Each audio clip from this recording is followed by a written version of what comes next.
Good morning, everyone. Here we are talking with one of our favorites here in Sacramento, a very productive man, David Andry, who you all know from Resident and End After End, but he's had other books out there, and he's got a new one hitting this Wednesday called Morning Star, and he will be in the shop signing copies, and we will have some other things to give away to everyone. So let's welcome David Andry and find out more about this book and what he has been up to. Good morning, sir. Good morning, Ben. Here we are on a beautiful rainy Sacramento day, probably one of the last rains of the day. How are you doing this morning? Good. It's a perfect morning to get up and write some comic books. And let's start with that real quick, because I've talked to you before and you've mentioned this, and you did this morning when we were talking before the video. Your routine is to get up and write every morning. Well, weekends now. Okay. Work, right? Yeah, work. If I don't work, even if I'm off for like Christmas or Thanksgiving or whatever, I'll usually get up and write those mornings too. I like it. I like my brain feels fresh and not like filled with the activities of the day and things that I have to do. I get down. Although I did write a little bit last night because we got quite a few projects we're working on right now, and kind of the deadlines are stacking up. And you pitch all these things at different times, and things get accepted at different times, and then suddenly everything is due at the same time. Okay, perfect. Yeah. Well, we'll talk about all of the other projects you have and what you can talk about in a moment. But we are talking today about Morning Star. So why don't you tell us a little bit about this book that's coming out from Mad Cave? Is this the first Mad Cave you've had? Yes, first Mad Cave. It won't be the last, but it's the first Mad Cave. And it's set in the 1950s. A family experiences a loss. The husband/father is a fire jumper, and so he, was a World War II vet, and now he jumps into fires. And it was kind of that time period was the birth of that job. It didn't exist before then, and so he, seemingly passes away and disappears in the middle of this fire with some mysterious circumstances. And a year later, his family comes out to their favorite camping spot, the Morning Star Lookout, which is a fire lookout tower that people can rent out and camp at. And they go out there to spread his ashes. And then I like to say spooky and weird things start happening. So what exactly is a fire jumper? For forest fires and stuff and things that are hard to, fires that are hard locations to get to, they actually parachute in behind or around the fire lines and start to create like fire breaks. So they'll cut down trees and create, fire breaks trying to stop the path of start the fire. Yeah. Dear God, what was the death rate back in the 50s on this? I don't know. It was probably, yeah. That's horrible. Yeah. There was a Howie Long movie where he was a fire jumper. Really? Okay. I mean, even now it sounds amazingly dangerous, but back then it sounds stupid, like to jump in behind a fire, by yourself. So then what? Not to give too much away, because like you said, stuff is going to happen. Spooky stuff's going to jump off. What was it that you and Tim talked about that sparked an idea like this? Because I don't think I've seen anything about this in comic books ever. Yeah, this was, Tim lives in Montana. This is taking place in the Kootenai National Park in Montana.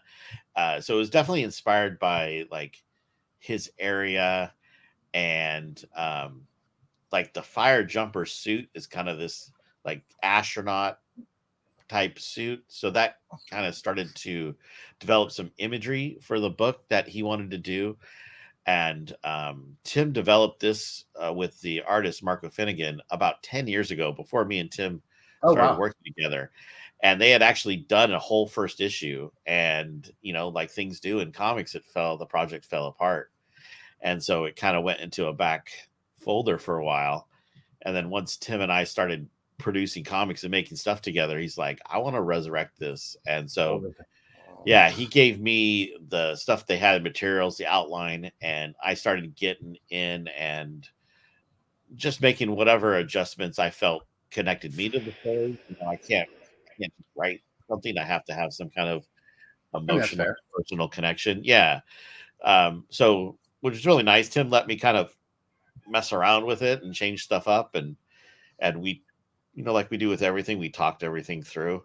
And Marco, being the champ he is, redrew that entire first issue, and Didn't have a choice. yeah, but he's had 10 years to be a professional artist, so I mean, it got better. It wasn't bad to begin with, but he definitely has a style and a storytelling ability that he probably didn't have as strongly back then. Nice. So yeah, it came out like his style is almost from the 1950s. If you flip through the book, you can see like he has kind of a classic comic book, comic strip kind of style. And Jason Wordie, who worked with me on Resident and Denizen, who's just like the best. He's just such a great colorist. He went and simulated the coloring ability and style of the time, and actually some of the pages the colors will be slightly offset, like the printing press missed, the paper slipped a little bit. Awesome. And so yes, it looks like artifacts, it looks like some kind of errors, it looks like sometimes the pages. Now that you've mentioned that, I'm seeing those smudges on the bottom, like somebody's copy or fingerprint was there when they put it in. Yeah, that's all purposeful Jason Wordie stuff. It's amazing. Excellent. Like the detail he put into it and the care and storytelling that he put into the book. Yeah, there'll be like some pages that look like it was the first page that was printed. So the the ink's really bright and vibrant. And then sometimes it looks a little duller. And yeah, the dude's insane and insanely talented. And he brought it all to this book. So yeah. And how many issues are we expecting on this one? It's 5 issues. It's all done. So it's going to come out basically monthly. Like the first issue. Is it drawn too? Oh, everything's done. Yeah, done. I think there might be coloring or letters on the 5th issue, but there's, I can't imagine for a delay. Right. Which I've experienced with every single other book that I've ever had published. So it's really nice to know that this thing is done in the can, ready to go. We're not going to have any delays. And you can just move on to the next thing. Right. Like I don't remember the last time I saw and previewed and gave feedback on a Morningstar page. It's been a really long time. So things are like, well done on that thing. So it's going to be nice not to have any delays, March 27th. And then because of the, 4 weeks later is actually like the first week of May or something like that. And then monthly from there. Perfect. On a side note, you had mentioned, this got me thinking, you were talking about Tim doing this 10 years ago, putting it on the back burner, moving on to his other stuff. As a creative, how do you, I imagine you've got the things you're working on and then there's things you want to work on. As a creative, how do you just stop thinking about something to move on to something you have to work on? Yeah, it's just discipline. It's just like practice, like anything else. When I'm sitting and writing a story, I literally can't think of anything else but that at that moment. Like I have music going and I can look back and I won't remember I couldn't tell you the last 20 songs that played. I just know there was music playing, so I kind of just get focused in. But in the back of your head, when you're not working on something, like when I'm at work or eating dinner, that thing is like, God, I wish I could have time to work on that, or I wish this project would have gone. And so that stuff kind of always, you got ghosts and they always kind of haunt you a little bit. But it just, you got to understand the industry, and a lot of good stories never get told and never get made, and it you can't really take it like personally. I mean, it just, I want to put as much stuff out as I possibly can, and I can only control like the quality of the stuff that I'm pitching and I'm writing. I can't control what a publisher wants to pick up. So you can't be precious about this stuff if your goal is to be a professional published writer. If you're doing it, for your own hobby stuff, sure, you can stay stuck on a project for 3 or 4 years. Mm-hmm. but you know, you get a no, you move on to the next thing, and then maybe that thing cycles back around. You know, Okay. you know, we've pitched the same project several times, and you know, one publisher will say no, one publisher will say no, and then one publisher say yes. So, Okay. yeah, you just got to keep chugging along. So discipline and training is what I heard. You I train mean, yourself to practice keep practice makes you better at pretty much everything, right? I mean, it's, you know, you know, I think everything that humans do is a combination of natural inherent ability and skill and practice.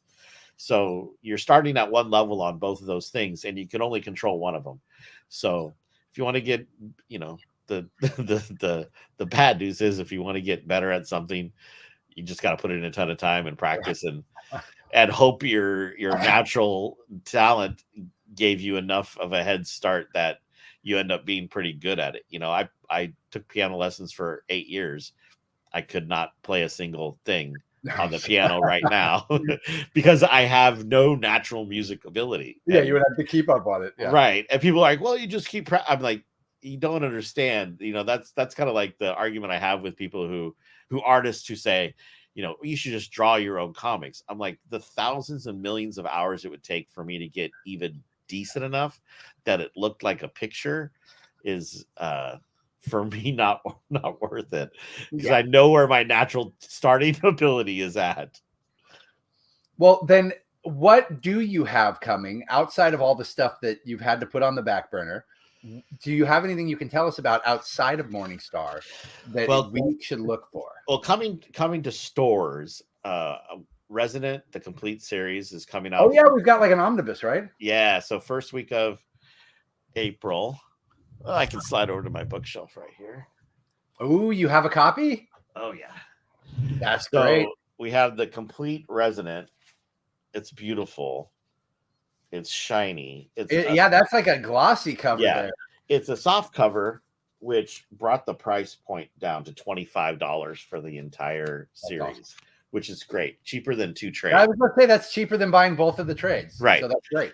Yeah. So we got that. And then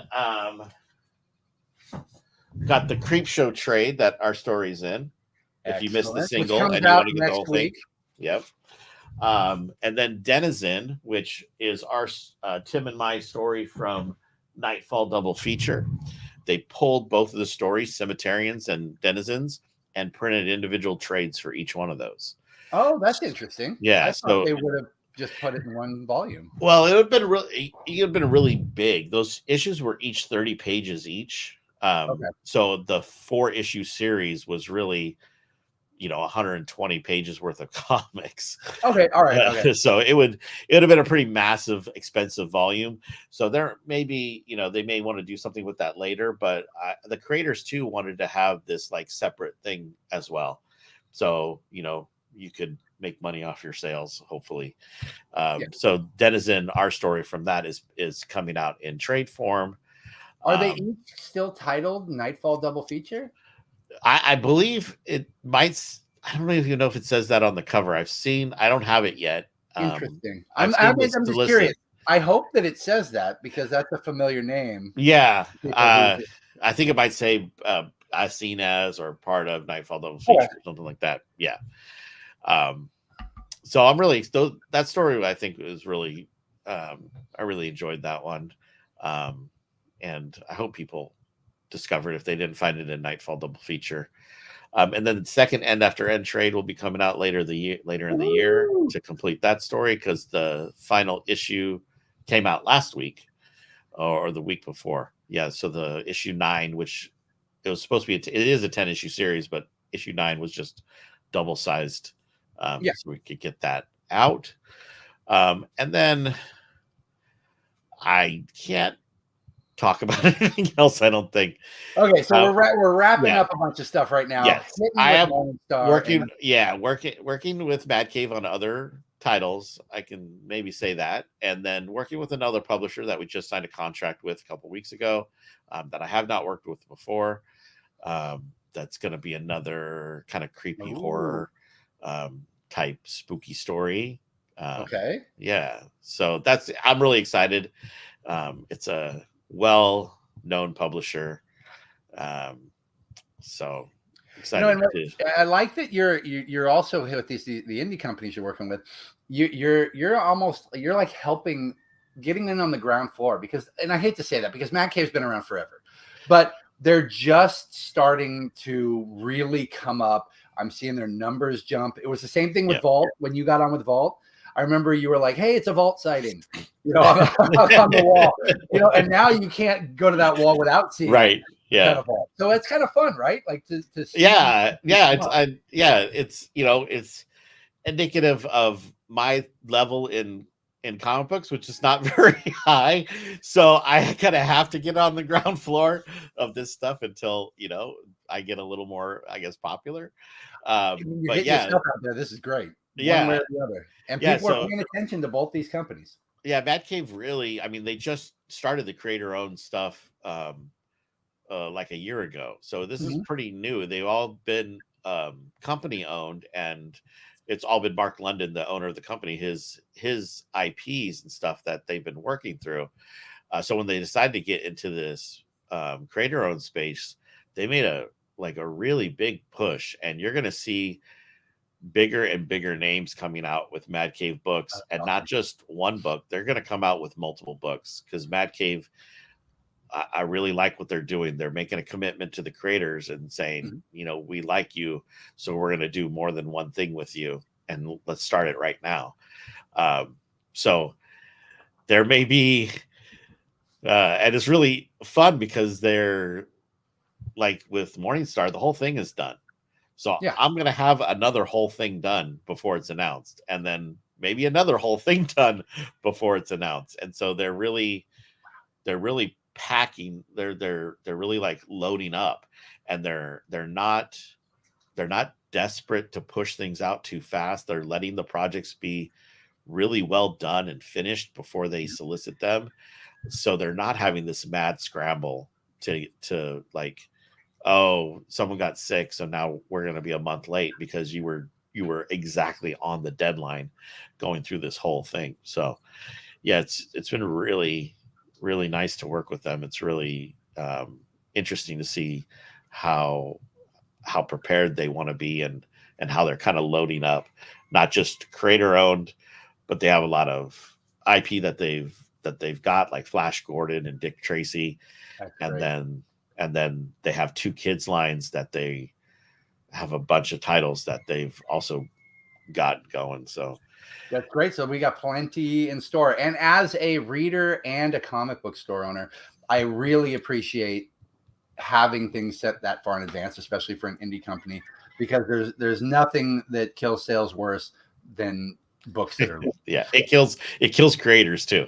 I feel the knife wounds every time it happens, and it's things happen. It's no one's fault. It can be at the and you don't know why. It could be one of the team got sick. It can be a problem at the printing press. It can be the price of paper went up and now the budget is different. So there's 1,000 reasons things get delayed.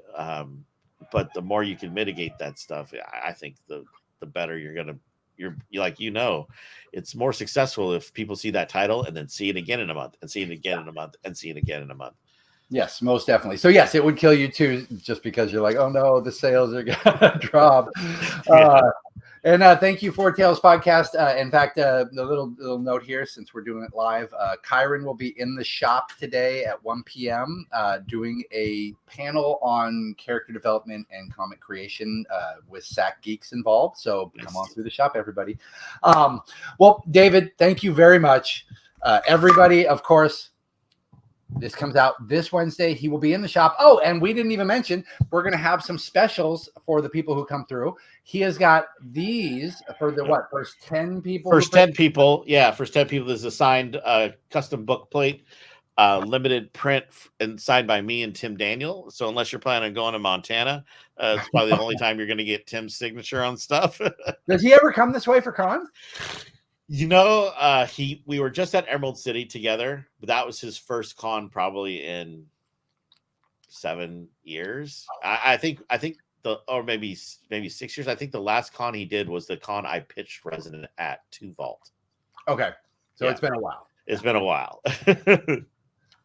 And then I have a couple Mad Cave exclusive covers that we're going to give to random people again. So when you buy a copy, we'll have a little ticket you can fill out and we'll put in a bowl and give that away as well. Yeah, and I'll have a convention variant too that you can only get at conventions, and their variants are limited to 100 copies. So when we say rare, it's nobody does 100. That's not even one per shop. No, that's one per like every 20 shops or yes, something like yeah. that. When they do their variants, they do a very low print run. Like most places, you have to do a 500 issue print run for any variant. Yeah. And they're do 100 issue variants with a Tula cover. So I mean, God, that's insane. So yeah, come by the shop and I'll be there as long as I can stand it. me and Ben will get, if me and Ben get sick of each other, he'll make me leave. But other than that, I'll be hanging out all day. It'll be like 2:00 and I'll be like, David, you gotta go. You gotta go, man. You gotta get out of here. It's been long enough. Or he'll leave as soon as we sell all the copies. So let's try that too. Either way, come down and buy them so I can get him out of the shop as soon as possible. All right. Well, thank you, David. We will see you on Wednesday. You enjoy your weekend. Get to writing. And everybody, this Wednesday, come on through the shop. I open at 9 a.m. It's New Comic Book Day. And, of course, we'll have plenty of copies of the new book. Yeah.